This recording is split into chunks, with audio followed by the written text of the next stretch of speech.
Hey everyone, and welcome back to another video. And in this video, I'm going to show you how to adjust your Huel subscription. Now this video is going to be particularly useful for individuals who are subscribed to Huel and want to go ahead and save 20%. But let's say that you still have Huel left over and your renewal date is upcoming. How do you actually go ahead and adjust your subscription?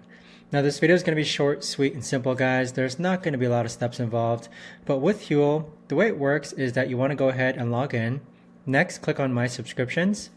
And then from here, what you want to go ahead and do, under your active subscriptions, you want to go ahead and scroll all the way down and then click on Edit Products. So you can see here that my subscription is for the Black Edition, in which I get chocolate and vanilla. I'm just going to go ahead and click on Edit Products. So once you click on Edit Products, you want to go ahead and scroll down a bit more. And this is where you're going to select which bags that you want.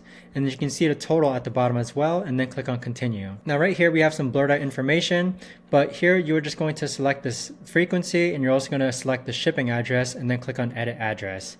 Afterwards, just click on Continue, and there you've had it. You've now gone ahead and adjusted your subscription when it comes to Huel. But that right there, guys, is the best and easiest way that I know of to actually go ahead and adjust your subscription on Huel. If you guys know of a better or easier way to actually do this, let me know in the comments down below. I would love to know. Thanks so much for watching, everyone, and I'll see you guys all in the next video.